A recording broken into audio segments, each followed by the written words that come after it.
impuestos afectada por el bajo dinamismo de la actividad económica en el 2023.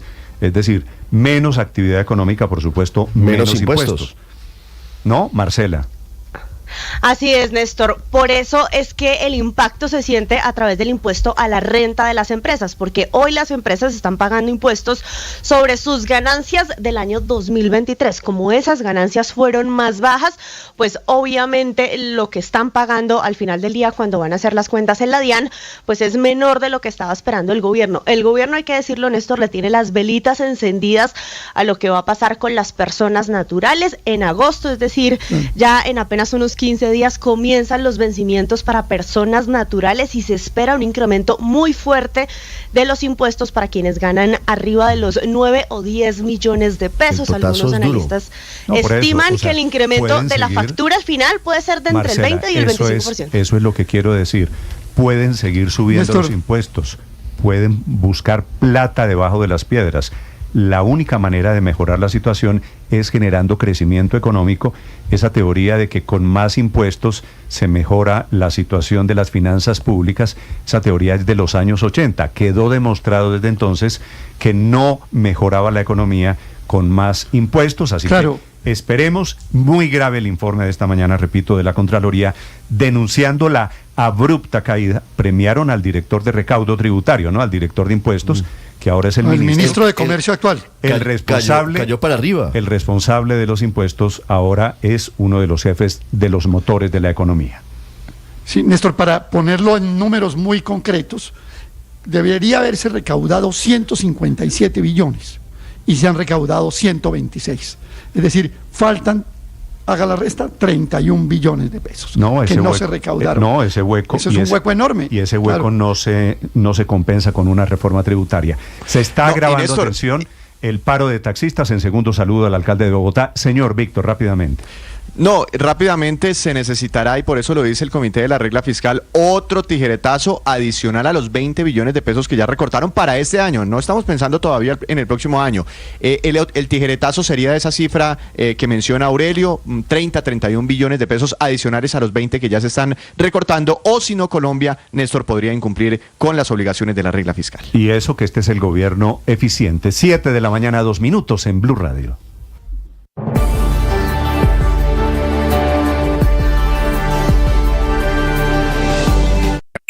Escanea este código y suscríbete a nuestro canal de YouTube, @Blue Radio Co.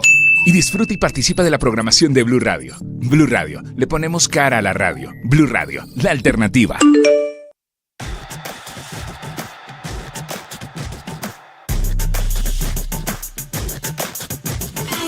Esta es Blue, más que radio.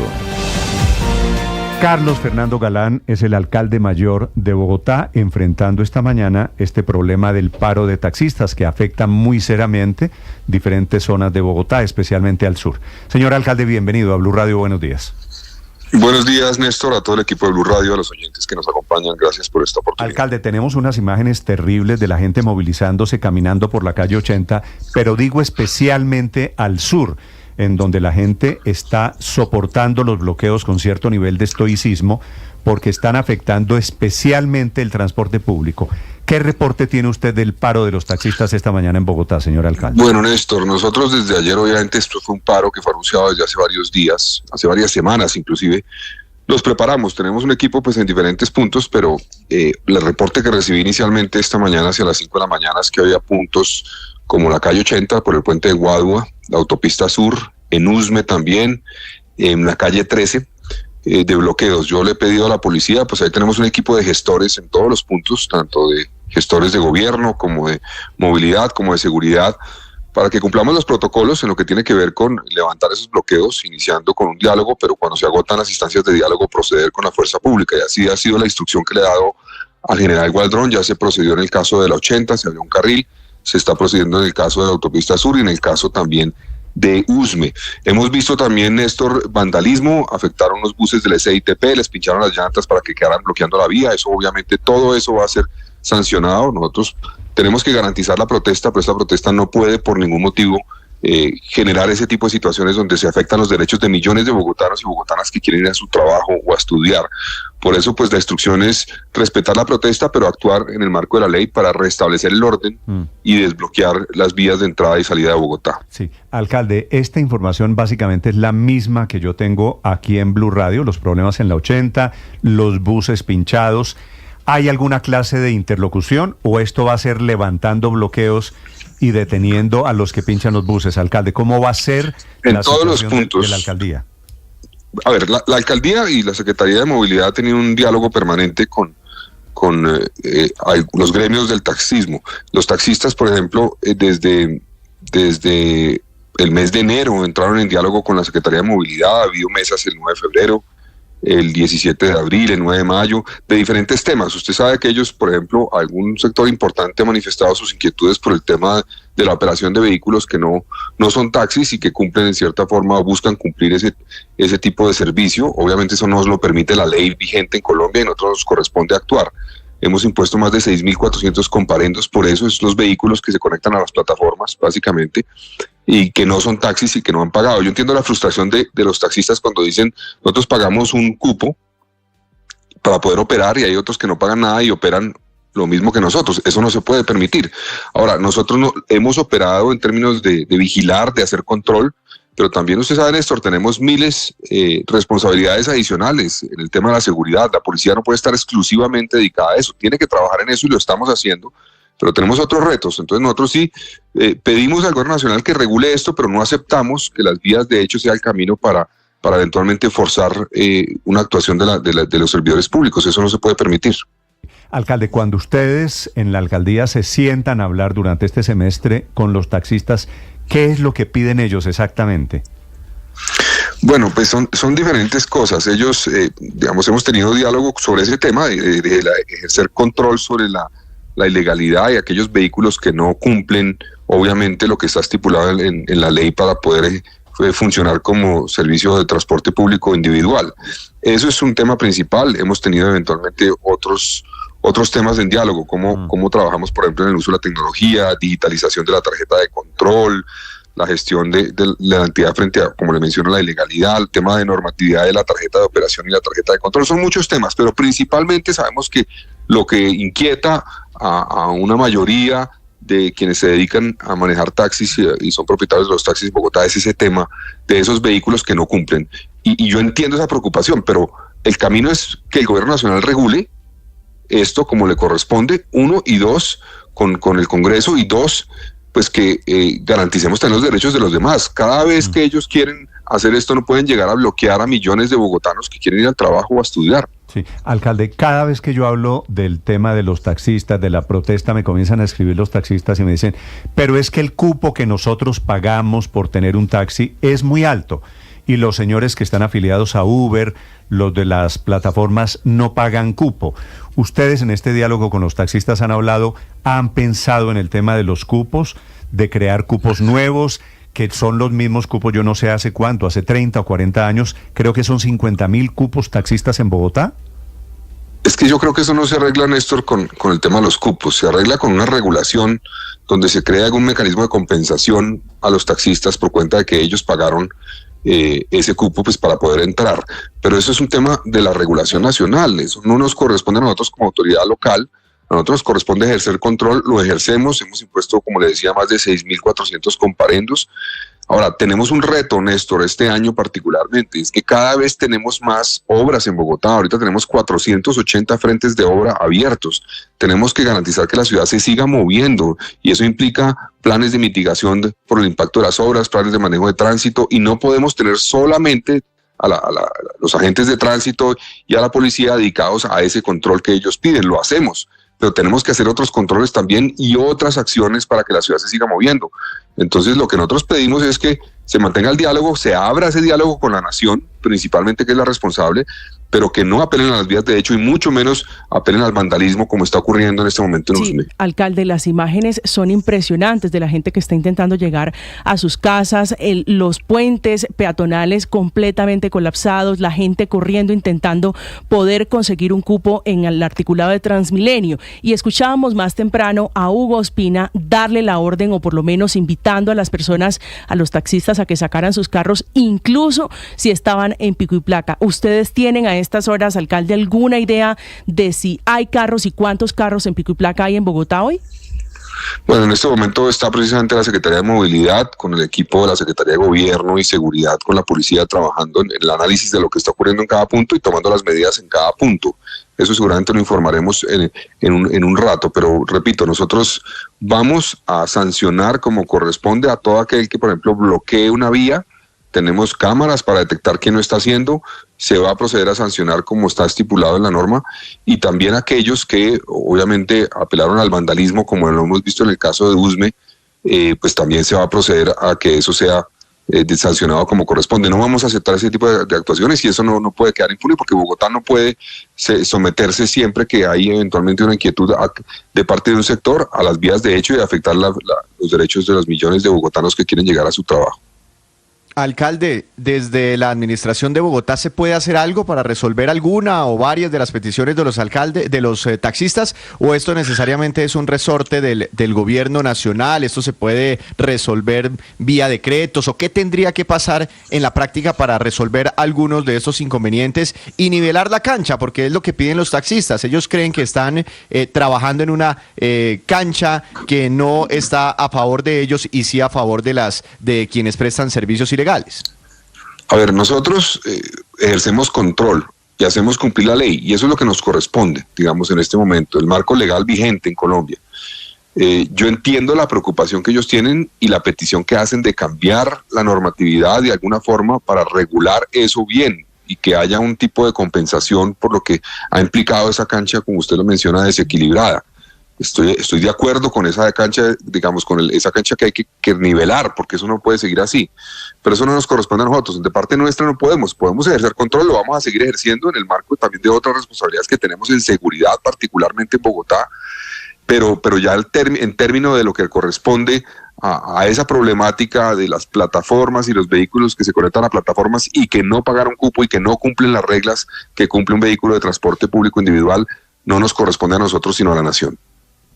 Sí, alcalde, ¿este es el paro de los taxistas o es el paro de los dueños de los taxis? Bueno, pues eso sí, lo vamos a evaluar, porque eso hay de todo, yo creo que hay de todo, pero hay varios que no se han sumado a este paro también. Entonces, no es un paro hasta ahora generalizado, digamos, pero nosotros estamos, digamos, insisto, Paola, con esa visión de estar dispuestos al diálogo, sí, en lo que nos corresponde a nosotros como responsabilidad, en lo que está en la ley, pero no vamos a aceptar las vías de hecho y vamos a actuar, y por eso ya le he ordenado al general Gualdrón que actúe la policía en los puntos donde el bloqueo no se levantó por medio del diálogo. Sí. Ahora, alcalde, usted ha repetido varias veces, no lo vamos a permitir. ¿Cuál es la orden que hay hoy para la policía? Néstor, hay un protocolo que hay que cumplir. No, claro, pero y el protocolo que implica... Usted me dice, no lo vamos a permitir, pero está ocurriendo, alcalde, por otro lado. Por eso la orden es, tenemos grúas, tenemos un número de grúas, tenemos obviamente los policías que van a imponer sanciones, hay más de 1.300 hombres de la policía en este momento, tenemos 2 helicópteros para detectar las placas de aquellos vehículos que sean puestos para bloquear la entrada o salida en las vías, tenemos 35 grúas, entonces todo se va a sancionar. Todo lo que ocurra se va a sancionar y vamos a trabajar para levantar con las grúas los bloqueos donde hay taxis bloqueando la entrada y salida. Ahora, alcalde, no quiero ser pronosticador de malos vientos, pero ¿usted sabe qué le pasa si llega una grúa a levantar hoy un taxi? Pues tenemos que hacer cumplir la ley, Néstor. O sea, no podemos permitir entonces que millones de bogotanos se vean afectados y entonces nos quedemos a merced de lo que quiera hacer una persona que además protesta frente a alguien que no tiene la responsabilidad para resolver el problema que tiene. Porque el problema no es del distrito, es de la nación. y es del gobierno nacional en cierta forma y del Congreso el tema de la regulación frente al tema de la ilegalidad, no nuestra. Entonces nosotros hacemos cumplir la ley, ellos dicen que no es suficiente, hemos impuesto 6.400 comparendos este año, vamos a seguir con eso, pero nosotros sí tenemos que también garantizar los derechos de todos los habitantes de Bogotá que se quieren movilizar. Y a mí me parece bien porque lo que está ocurriendo esta mañana francamente es inconcebible que unos señores por protestar están afectando a millones. Alcalde, quisiera hacerle una pregunta, si usted me permite ser un poquito didáctico, porque me preguntan algunos oyentes, ¿qué es lo del famoso cupo? Usted y yo damos por sentado que todo el mundo entiende qué es el cupo. El cupo, ¿quién, esa plata que pagan los taxistas por entrar al negocio, quién la recibe? Hay un número limitado, digamos, de licencias de taxi, eso no es ilimitado. Y ese número limitado, pues al ser precisamente limitado y una demanda creciente, pues tiene un costo alto. Ese cupo ha bajado, ese cupo llegó a tener un costo superior a 120 millones de pesos en algún momento, que recibía quien tenía el cupo, quien tenía esa licencia. Para poder meter un carro nuevo de taxi, pues entregaba la licencia al nuevo cupo o a la nueva persona que quería utilizar eventualmente o tener un taxi.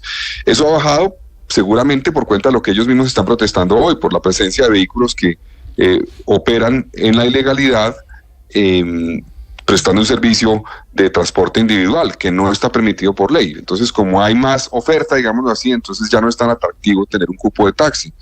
Pero ellos pagaron en su momento, muchos, pues en 70, 80, hasta 100, como le digo, hasta 100 millones de pesos a la persona que tenía esa licencia para poder acceder a esa licencia de taxi y poder operar.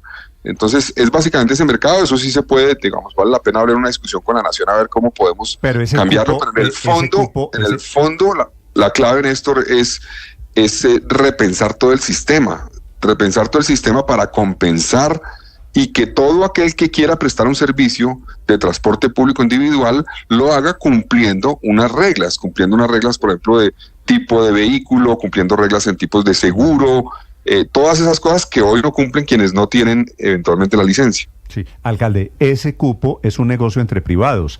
Cuando un taxista o cuando alguien compra un cupo, es entre privados, eso no le entra un peso ni a Bogotá ni a la Nación.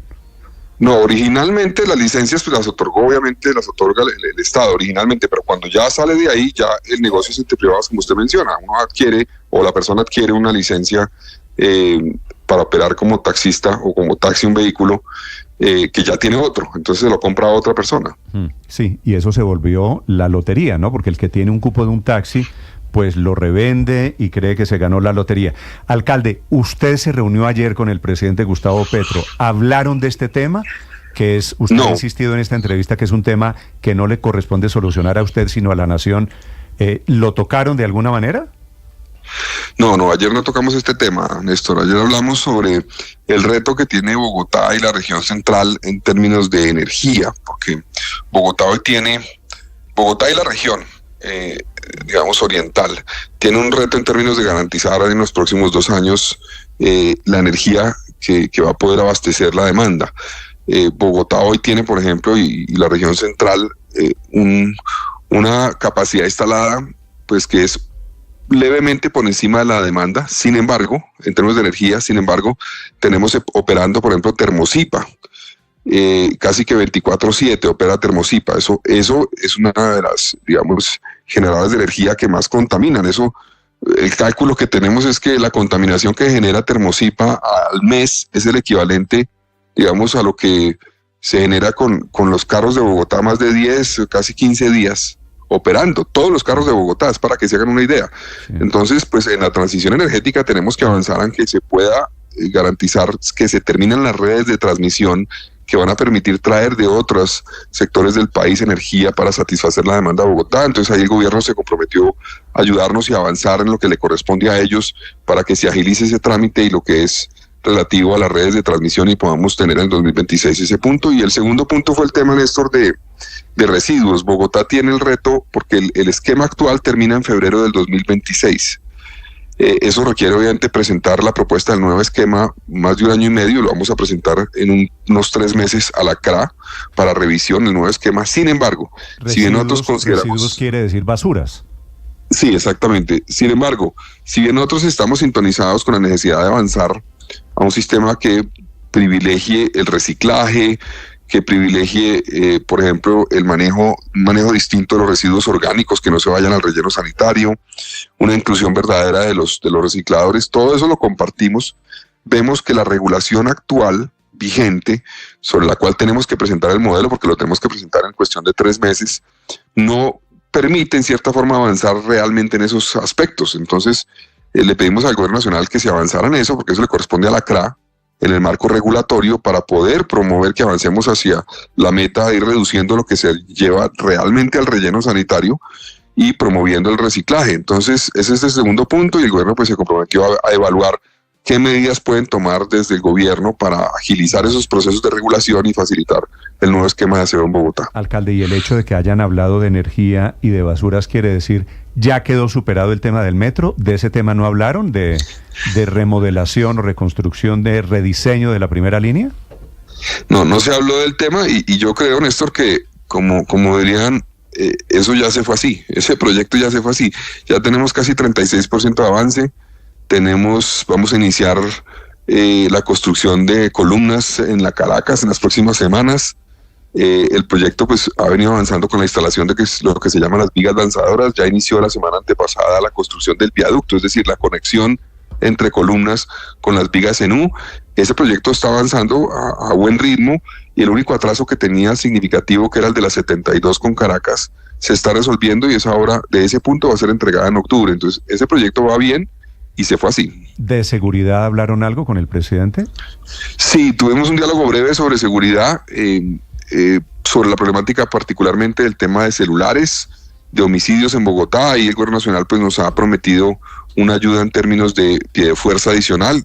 Ya ha llegado una parte, llegó entre enero y febrero.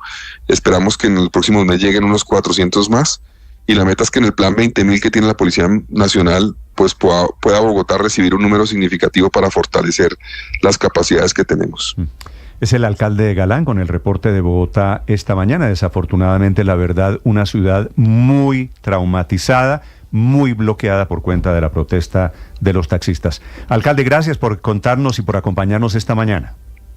Gracias, Néstor. Y le deseo mucha suerte en el manejo de esta situación. Gracias. 7 de la mañana. Bueno, suerte porque la va a necesitar. Esta mañana, Víctor, la situación es realmente fea para muchas personas que están intentando salir de sus casas, llegar como siempre a sus sitios de trabajo, especialmente, adivine, en el sur de Bogotá. En el sur de Bogotá, y yo no estoy de acuerdo en la forma como ellos protestan, Néstor, pero en el fondo yo los entiendo a los taxistas, porque sí, como hablábamos con el alcalde, ellos trabajan en unas condiciones desiguales frente a quienes prestan este tipo de servicios a través de las plataformas, por ejemplo. Y no solo es el cupo que tienen que asumir los taxis o propietarios de taxis, Néstor. Mire, los taxistas tienen que pagar la seguridad social, eso es un costo para ellos. Yo, si quiero hoy, saco el carro y ofrezco un servicio y no tengo que cumplir con esa obligación.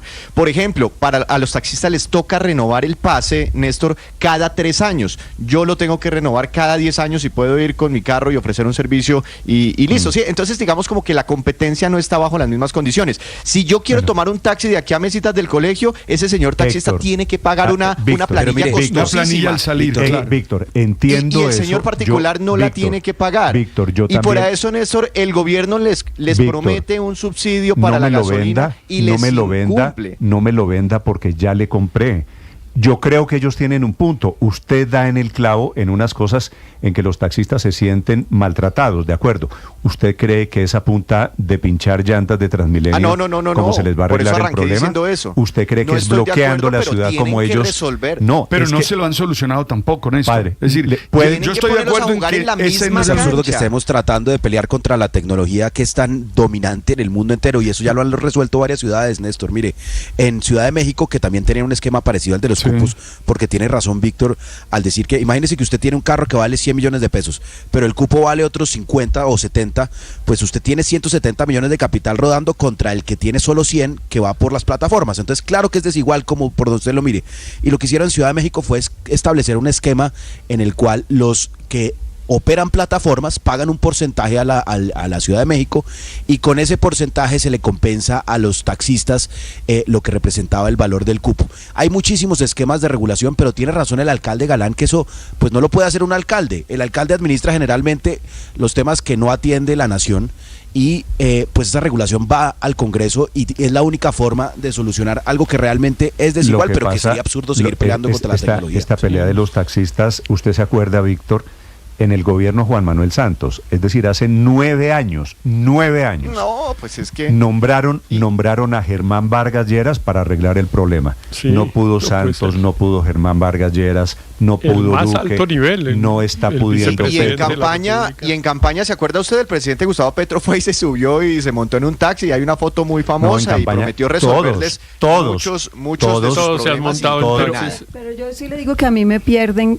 yo siempre he defendido a los taxistas y he tratado de que tengan una voz, pero me parece que afectando a la gente más vulnerable de las ciudades, por ahí no es, porque es que esta mañana con el cierre de lo del sur, solamente con el cierre de San Mateo se afectaron cerca de 15.000 personas. Hay más de 30 rutas del sistema de transporte masivo afectadas. Hay más de 10 buses vandalizados. O sea, no hay derecho a que sea la gente más vulnerable, la que se mueve en el transporte público, la que se ve afectada y le toque caminar ni el hecho ni el tono. Horas. A mí no me gusta el ahí método. Sí me pierden a mí completamente como defensora de los taxistas. A mí no me gusta ni el tono, Héctor, a mí no me gusta el tono porque el tono es muy amenazante. Sin peros, padre. No, es que no me gusta ese tono, no me gusta. No, porque lo que usted va a decir es un pero gigante. Ah, claro, pero es que tienen que solucionar el problema. Es que llevan 20 años sin solucionar el problema. Entonces usted apoya el paro de taxistas. Yo apoyo que se solucione el problema. No que se haga de esa manera la protesta. Pero es que se soluciona. Es de lo que están haciendo hoy. No está bien. Claro que no está bien. El problema se soluciona es al revés de lo que piden los taxistas. Los taxistas piden mantener unas regulaciones estrictas y ojalá subirlas incluso. Entonces dicen, a mí me toca renovar el pase cada 3 años y al otro cada 10. Pero para coger solo ese ejemplo, no piden que a ellos les permitan renovar el pase cada 10, sino piden que a todos les obliguen a renovar el pase cada 3. Es decir, que las regulaciones sean tan estrictas como son para ellos, que lo sean para todos. Y el mundo en eso cambió, porque efectivamente las plataformas pues permiten desregularizar el servicio de transporte individual. Entonces cada vez debe ser más fácil poder prestar ese servicio, no un monopolio como hoy existe, que solamente 50.000 personas en Bogotá lo pueden prestar. Héctor, déjeme decirle, eso es fácil decirlo usted, panelista de Blue Radio. Si usted fuera taxista, ¿usted no estaría protestando en este momento? Porque le movieron el piso. Estaría utilizando Uber y trabajando. Incluso pediría que pase lo que debe estar pasando. Yo ahorita tengo que tomar un transporte y seguramente voy a buscar Uber y me va a salir carísima la tarifa. Dinámica que llaman. En el caso del taxi, no puede salir carísima porque tiene una tarifa regulada. Entonces él me va a tener que cobrar los mismos 13.000 pesos que me cobran todos los días. Lo que quiero decirles es, hay que hacer algo, porque el taxista tiene una tarifa mínima, ¿cierto? A usted le dicen el banderazo. Mínima y máxima. El banderazo, ¿cuánto vale? Más o menos 4.000 pesos. Sí. Usted se sube al taxi y usted sabe que de su casa al trabajo siempre vale lo mismo, siempre vale lo mismo. Claro. En las otras plataformas hay tarifa dinámica y está bien, no puede valer lo mismo a las 8 de la mañana, a las 7:30 de la mañana que a las 11 de la mañana, no puede valer lo mismo porque a las 7:30 de la mañana está viajando todo el mundo y en cambio a las 11 eso que llaman una hora valle, pues tiene que valer menos. Sí, pero lo paradójico es que terminan afectando a los que no usan Uber. Pero sí hay, padre, una asimetría. Sin duda. Eso creo y eso es lo que hay que cambiar y resolver. Dígame, Néstor, de estas 7 muy rápidas promesas que le voy a leer, ¿cuál le han cumplido Petro a los taxistas? Combustible más barato, taxis más baratos, más seguridad, vehículos más modernos, una seguridad social más económica, SOAS más barato, más competencia desleal. 7 promesas incumplidas, 7 de Petro. Dicho que Petro les incumplió. Es un incumplido con los taxistas. También los engañó. También incumplió. Los engañó.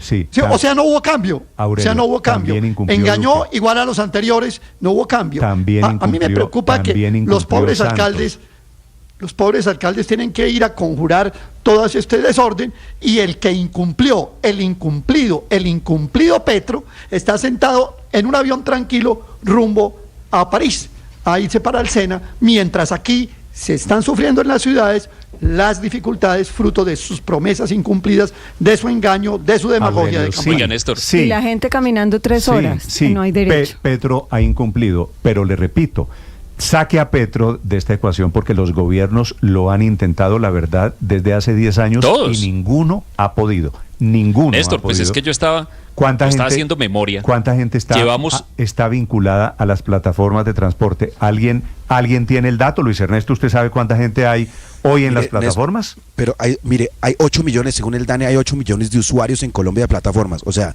eso es imposible de cambiar. Y hay otro dato que no podemos subestimar. Hoy hay 230.000 taxistas, Néstor, según Alianza y digamos, el gremio de las plataformas, que utilizan Uber, Cabify, que utilizan las plataformas. Es decir, no solo andan en el taxímetro, sino que si usted pide un Uber, le puede llegar un carrito amarillo. Es decir, este es un mundo que llegó para quedarse. Un taxi, sí. No, yo sé que en las plataformas hay servicio, es decir, los taxistas, fíjese que los taxistas en eso han sido, Víctor, inteligentes. Dicen, nuestro problema no es con las plataformas, porque nosotros trabajamos con las plataformas. Y han desarrollado sus propias plataformas. Claro, es con las competencias que tienen. Pues la seguridad más del 90%, entiendo, cupo, de los taxistas usan alguna aplicación, planillas, unas cosas que sí tienen que asumir ellos, unos costos, la renovación del pase, y los otros, los que operan vehículos particulares, no tienen que cumplir con esas obligaciones, y al final, digamos, es el centro de la discusión, porque juegan en una cancha desnivelada. A los oyentes, para vincularlos a este debate, y es, ¿con quién mandarían su hijo? Esta pregunta la hizo un taxista esta mañana diciendo cómo pueden ser de brutos algunos padres de mandar un hijo en Uber, ¿no?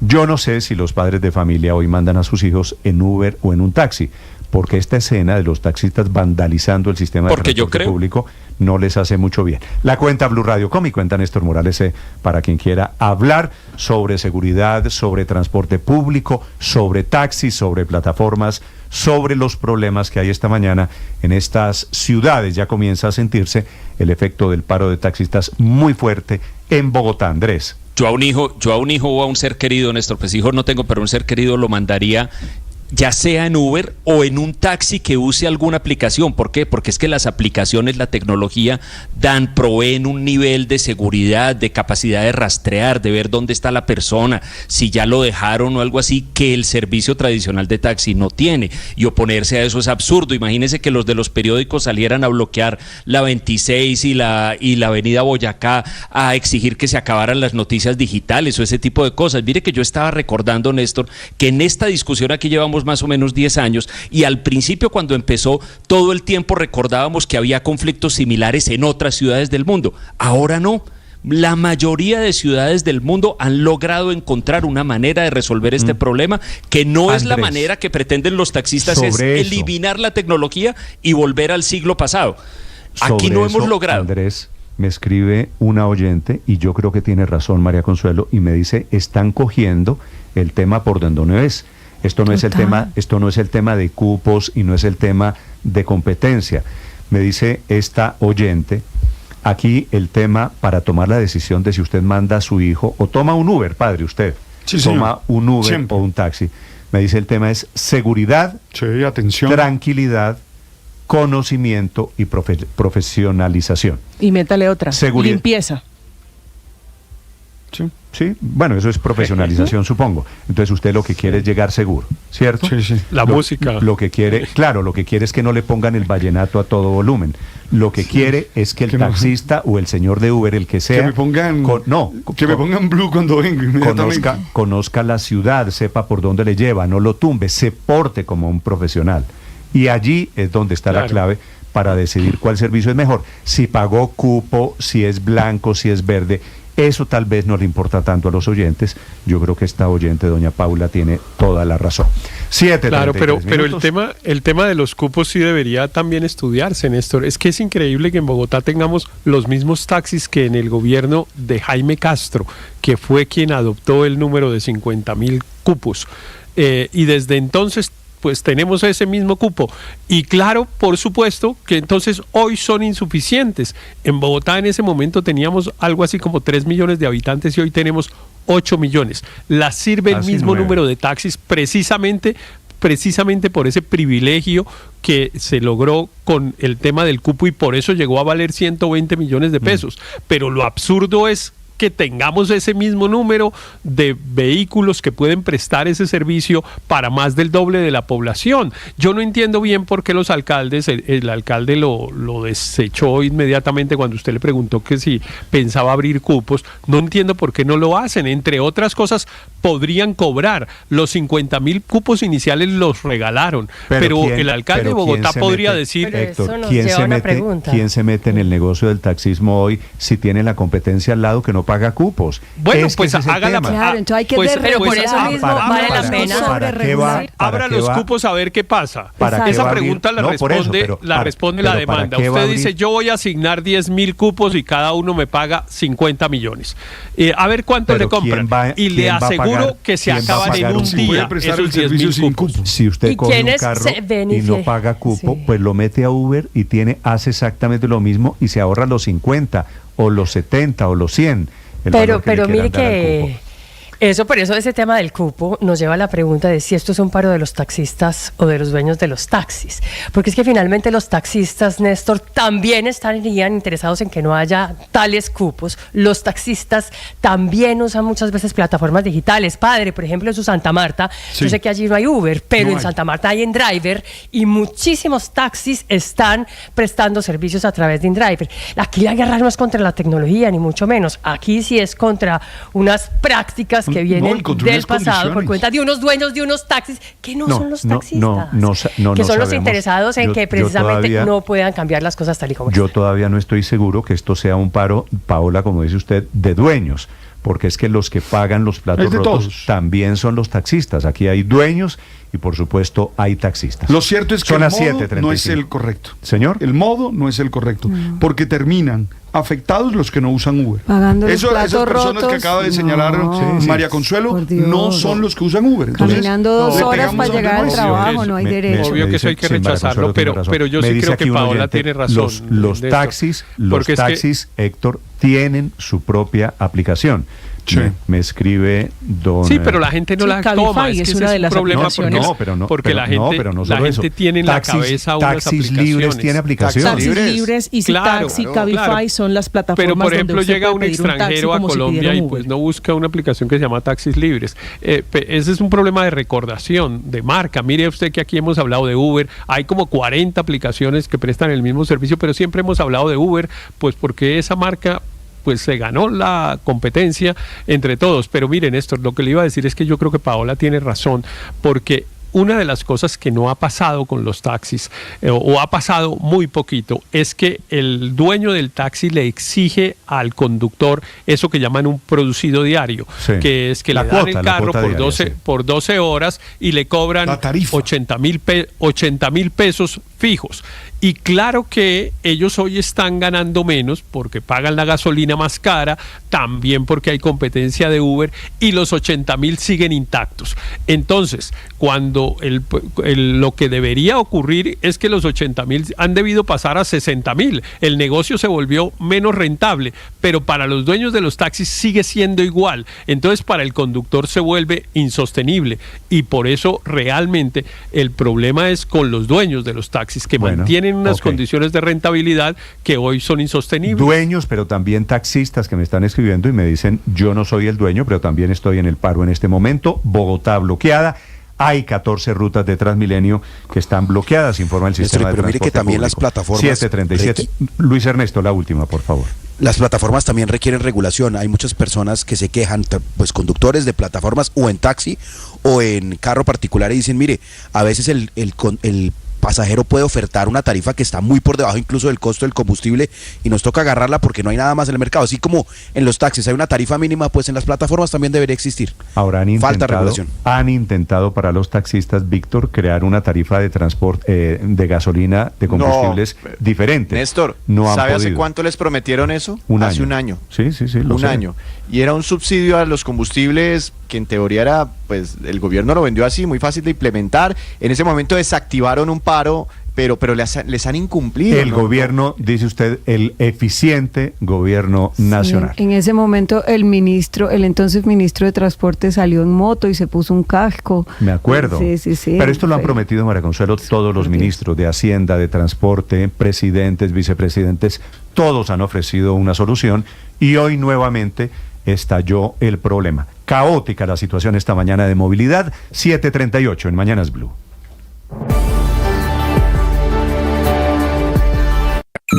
Escanea este código y suscríbete a nuestro canal de YouTube, @Blue Radio Co. Y disfruta y participa de la programación de Blue Radio. Blue Radio, le ponemos cara a la radio. Blue Radio, la alternativa.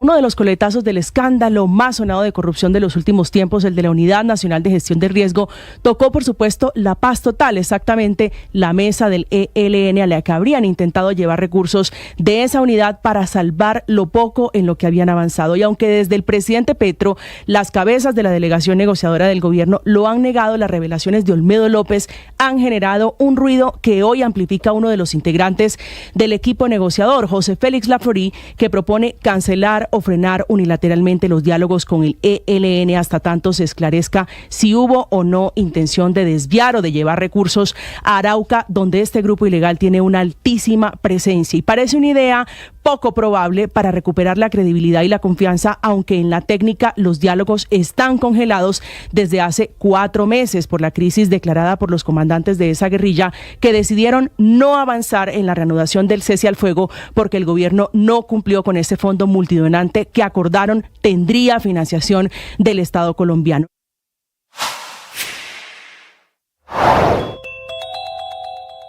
Conteo regresivo, ya estamos a 3 días de la inauguración de los Juegos Olímpicos aquí en París 2024. La verdad es que, de nuevo, un día marcado por el blindaje, por los bloqueos en la movilidad. Hay medidas extremas de parte de las autoridades, pensando en que toda la zona aledaña al río Sena, por donde van a transitar las casi 90 embarcaciones que llevarán a los deportistas en el acto de inauguración, esté completamente libre. Hay una barrida literal por parte de la seguridad para que todo transcurra sin ninguna dificultad. Bueno, eso en cuanto a la manera como ha amanecido París en esta ruta prejuegos olímpicos. Y entre tanto los nuestros, la selección de arquería, que este jueves estará debutando en la madrugada de Colombia, antes de la inauguración serán los primeros deportistas en competir. Y luego también el jueves en la tarde, pero ya en Lyon estará en acción nuestra selección Colombia femenina de fútbol.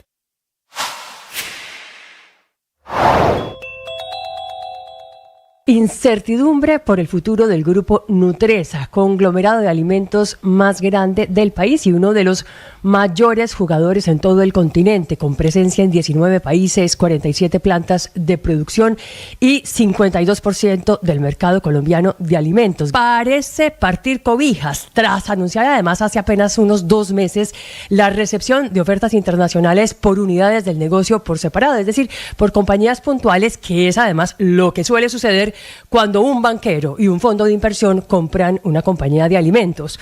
Ofertas que habrían tentado a Jaime Gilinski, quien no sabe nada de alimentos, sino que su expertise y su fuerte está en la banca y en el sector financiero, pero ofertas que no le habrían gustado mucho a su socio Las árabe. victorias y derrotas, la pasión y la afición en juego y los datos de lo último en deportes se lo presenta Mañanas Blue. Momento de hablar de deportes, momento de hablar de Juegos Olímpicos aquí desde París, cuando estamos a 3 días del acto inaugural de las justas a orillas del río Sena. Lo cierto es que hoy la llama olímpica es protagonista con la presencia de Didier Deschamps, el hoy técnico y antes jugador de la selección francesa de fútbol, portando el fuego olímpico. También lo hará Matuidi, otro exfutbolista campeón del mundo del 2018. Y para que se lleven una idea, hoy estará la actriz Salma Hayek también al comando de la llama olímpica camino a Versalles. Atentos porque hoy ya el COVID ha tocado los Juegos Olímpicos. Australia ha aislado a un jugador de su selección nacional de waterpolo. No indican su nombre. Lo cierto es que por disposición de la organización estará aislado mientras se realizan pruebas a quienes han estado en cercanía producto de una posible cuarentena. Así que veremos cómo se controla este primer brote que se presenta en la selección de Australia. Y el equipo, el Dream Team de baloncesto de los Estados Unidos, en Londres está cerrando su preparación. Derrotó 92-88 a Alemania. Intratable, LeBron James fue jugador determinante para guiar con resultados valiosos, 20 puntos, 6 rebotes y 4 asistencias en la ruta para vencer a los germanos. Recordemos que LeBron será el abanderado de los Estados Unidos. Por primera vez un basquetbolista llevará la bandera como símbolo y representante de los 600 atletas de Estados Unidos que estarán aquí en las justas olímpicas. Y hoy ha anunciado Andy Murray, el tenista escocés, que pondrá fin a su carrera jugando en París. Será su último torneo, lo ha hecho ya en comunicado oficial el tenista británico de 37 años, que a propósito acumula 2 oros olímpicos. Ganó en 2012 la medalla frente a Roger Federer y también lo hizo en 2016 ante Juan Martín del Potro, el tenista argentino. Y Tadej Pogačar ha anunciado que no viene a los Juegos Olímpicos. El vigente y reciente campeón del Tour de Francia y también ganador del Giro de Italia, el hombre del doblete, se baja por Eslovenia, no estará compitiendo aquí en la prueba de ruta. Y para cerrar este primer informe, no le perdemos el paso a nuestra liga, al fútbol colombiano. Fecha 2, el Deportivo Cali consiguió la primera victoria bajo el mando de Hernán Torres, 1-0 frente a Alianza Valledupar, y el Deportivo Pereira empató 1-1 frente al Independiente Medellín. Goles de veteranos históricos, Freddy Montero para el Cali y por el Pereira, por el Matecaña, Fernando Uribe. Estamos en París palpitando esta ruta prejuegos olímpicos. Les contaremos más adelante en Mañanas Blue cómo avanza este nuevo día que ha sido lluvioso en la capital francesa. El padre Alberto Linero es periodista y también está en Mañanas Blue. 7 de la mañana, 46 minutos. En algunas prácticas y rutinas que tengo, me doy cuenta de que la tecnología no me ha cambiado completamente. Por ejemplo, sigo leyendo libros físicos, porque me gusta tocarlos, sentir su olor y poder escribir mis anotaciones en ellos con mi propia letra. Entiendo las ventajas del Kindle, pero sigo con la vieja costumbre. Asimismo, prefiero ir a la librería y comprarlos mientras converso con el librero y escucho sus recomendaciones e historias. No sé si soy uno de esos seres que se va quedando obsoleto, pero creo que algunas acciones no están marcadas simplemente por la comodidad, sino por el sentido que las relaciones nos permiten. Ayer, cuando leí sobre el sensible fallecimiento del librero Felipe Osa, a quien vi varias veces en la Librería Nacional hace tiempo y conocí a través de su libro Leer para Vivir, volví a preguntarme, ¿para qué sirve un librero? Recordé la respuesta que dio el librero Juan H. Ramírez en un artículo del diario El Espectador. Dice él, la pregunta puede que en apariencia conlleve una respuesta que no favorece tanto. Un librero sirve para vender libros. Si esto ya lo hacen los algoritmos, entonces ¿para qué existimos los libreros? Es cierto que el cometido final es la venta, pero en su esencia, el mérito de un librero radica en el camino preliminar, el cultivo de lectores, el acompañamiento, las recomendaciones, el descubrimiento, los conversatorios, la palabra, la seducción con la curaduría de los libros, el espacio, el café, el aroma, el criterio y las experiencias que se cuentan detrás de lo visible. Puede que sea lo mismo un libro que se compra en una plataforma a uno que se compra en una librería independiente, y aún así el libro también cuenta la historia del lugar donde se obtuvo. Mientras nos interese más la conversación, el encuentro físico, el sentirse reconocido por el otro y haya gusto por los libros, no creo que los libreros vayan a desaparecer. Al fin y al cabo, no tenemos por qué ceder completamente a la transformación que la tecnología impone. Aunque aceptemos algunos cambios, también sabemos negarnos a aquellos que comprometen nuestra identidad. Estás escuchando Blue Radio.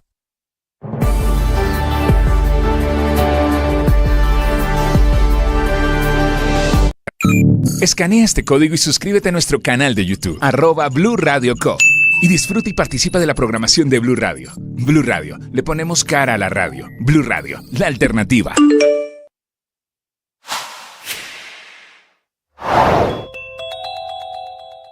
la bancada del Pacto Histórico, que es una coalición de 15 partidos políticos de izquierda, anuncia que va a constituirse en un partido único, pensando por supuesto ellos en las elecciones presidenciales del 2026. Quiere decir, aspiran a presentar un candidato de coalición de los muchos partidos de izquierda para reemplazar a suceder al presidente Gustavo Petro. Un candidato único sin pensar, descartando ya la reelección o la ampliación del periodo presidencial, dice afortunadamente el ministro de la Política, el ministro Juan Fernando Cristo, que se reunió con estos congresistas de la coalición del Pacto Histórico y lograron identificar 8 proyectos que van a presentar en esta legislatura. Vuelven a presentar proyecto para reformar la salud, reforma laboral, reforma a los servicios públicos, reforma a la pequeña minería, reforma a la justicia, reforma agraria y el proyecto de inversión, se llama así, para la transformación económica. Muchos de estos proyectos, como si estuviese comenzando el gobierno, u otros proyectos que ya fracasaron en legislaturas anteriores. A nosotros nos define el pensar. Por eso todos los días tenemos que preguntarnos cuál es la calidad de nuestro diálogo interior. ¿Qué es lo que tú y yo nos decimos a diario? Una de las tantas razones es que los pensamientos generan emociones. No olviden que las emociones son una forma de cognición. 7 de la mañana, 50 minutos. Atención, hay una noticia urgente en Estados Unidos que causa conmoción. Un oficial de la policía, blanco él, mató a una mujer afro en su propia casa. Pensó que lo iba a herir, sacó su pistola, lo iba a herir con una olla de agua hirviendo. Todo grabado en un muy impresionante video. Juan Camilo Merlano, en Washington. Néstor, el pasado sábado 6 de julio, Sonia Massey, afroamericana de 36 años, mamá de 2 niños, estaba nerviosa porque había un sujeto sospechoso merodeando los alrededores de su casa en Springfield, en el estado de Illinois. Llamó al 911 para pedir ayuda y llegaron 2 oficiales. Durante 35 minutos, los 2 oficiales, entre ellos Sean Grayson, un oficial blanco, estuvieron hablando con ella. No encontraron ninguna evidencia o a alguien sospechoso. Entraron a la casa para hacer papeleo de rutina y en un momento el oficial Sean le dice a Macy, allí podemos ver las imágenes para las personas que están conectadas a esta hora con nosotros en nuestro canal de YouTube. El oficial que está parado es Sean Grayson, quien está sentada es Sonia Massey, de 36 años. En ese momento, Grayson le está diciendo a Massey que realicen un papeleo, que le pase su identificación, su ID. Ella empieza a buscar, le dice que no sabe dónde está su identificación. El otro oficial, que es el que está grabando, porque la cámara corporal que graba toda la situación es la del otro oficial que no se alcanza a ver en escena, le dice Grayson a Massey, por favor, ve y apaga el fogón porque no necesitamos fuego en este momento. Allí es cuando vemos que Massey se para, va hasta el fogón y en el momento en el que Massey va al fogón y lo apaga, ella le pregunta a Grayson, porque ve que se aparta, ¿para dónde vas? Él le responde, lejos de tu agua caliente, de la que está hirviendo. Y ella le dice, lejos de mi agua caliente, te reprendo en nombre de Jesús. Él le responde, ¿qué?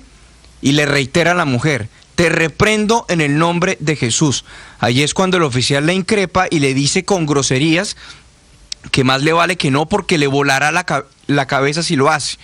Pues terminó volándosela, porque luego lo que se escuchan son las detonaciones, que también es lo que se alcanza a ver en el video. La mujer se tira al suelo, al parecer tenía ese pote de agua hirviendo en sus manos todavía, y el oficial con su revólver empuñado lanza, o más bien detona unas 3 balas, aproximadamente 3 rondas de balas, y le da en la cabeza. Finalmente la asesina, y pues naturalmente, si bien fue un hecho que ocurrió el pasado 6 de julio, el video corporal fue revelado apenas ayer por parte del Departamento de Policía de Springfield, y ya el fiscal general del estado presentó cargos en contra de Grayson, lo retiraron de la institución y podría enfrentar una pena de hasta de cadena perpetua por cuenta de estos hechos que naturalmente tienen conmocionado a los Estados Unidos, tanto así que el mismo presidente Joe Biden habló con el Departamento de Policía y emitió un comunicado a través de su red social X, de su perfil de presidente, diciendo, o más bien recordando la memoria de Sonia y diciendo que era lamentable y que era la historia de muchas personas afroamericanas aquí en Estados Unidos que temen por sus vidas y que no puede ser posible que el simple hecho de llamar al 911 termine generando una situación como esta, que pues naturalmente tiene hoy en conmoción a todo el país y que son imágenes francamente muy duras. Sí, Juan Camilo, a propósito de esas imágenes, tenemos que cortar el video para quienes están en el canal de YouTube, pues porque no se puede mostrar el momento del balazo por razones naturales, pero sí es un video francamente pavoroso. No entiendo si las señoras de la casa, las señoras afro, eran las denunciantes, llega la policía, ¿por qué la hostilidad del policía hacia ellas, Juan Camilo? El policía al parecer se sintió amenazado por la olla de agua hirviendo, es decir, no hay ningún otro tipo de explicación, Néstor. Este es un fragmento del video, el video en su totalidad dura 35 minutos, primero empiezan en el exterior de la casa, tratando de verificar si había algún sujeto sospechoso, no verificaron nada y luego más adelante en el video es cuando ingresan a la residencia y primero pues vemos allí a Sonia cuando está sentada y él le empieza a pedir los papeles. Sonia parece no tener claridad de dónde está su identificación, empieza a buscarla, no la alcanza a encontrar y es cuando se levanta. Es decir, realmente yo tampoco encuentro ningún tipo de lógica para que un policía casi de 2 metros, el sujeto le lleva el doble de estatura, mucho más grande, está totalmente armado, ¿cómo se va a sentir amenazado? Y si se siente amenazado, ¿cómo vas a responder con un arma frente a una olla de agua hirviendo? Es que no tiene ningún tipo de sentido.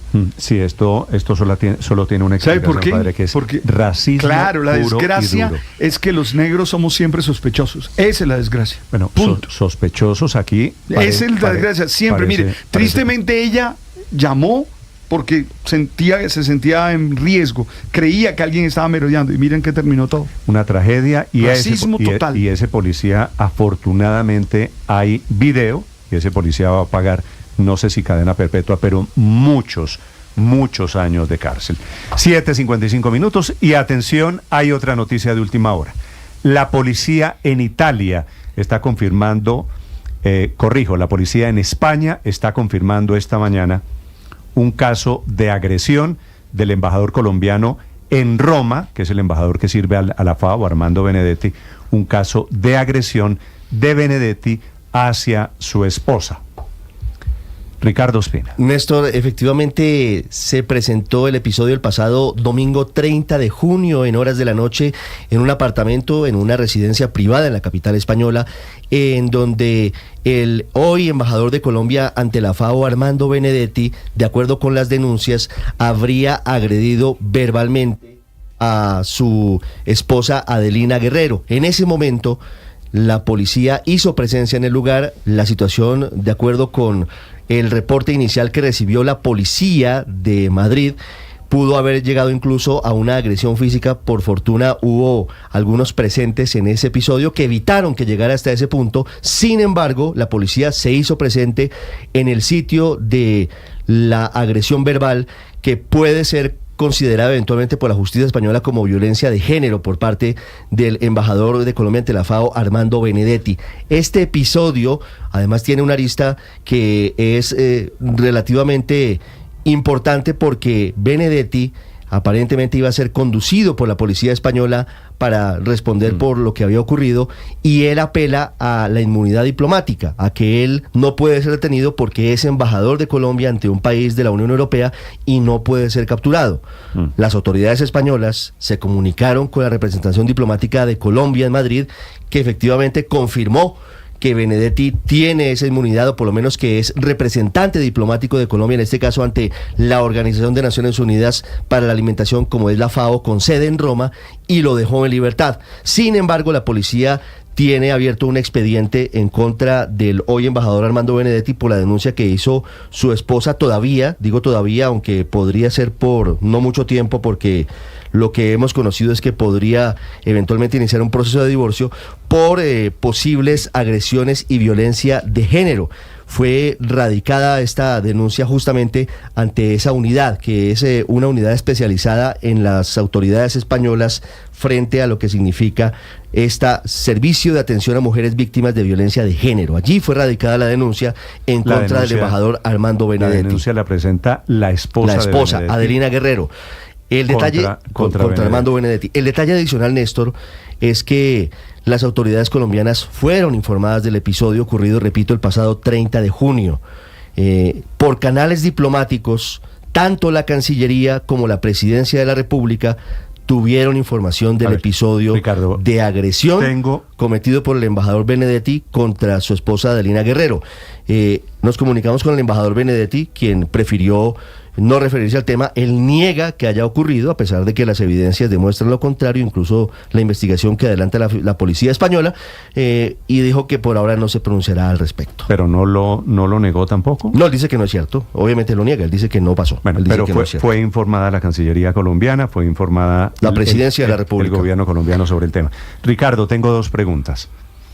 ¿Benedetti estaba sobrio? Pues esa es una de las preguntas que se hacen las autoridades españolas, a ver si Armando Benedetti, en ese momento en el que aparentemente pierde el control frente a su esposa, estaba sobrio, ¿no? O estaba bajo los efectos del alcohol u otras drogas.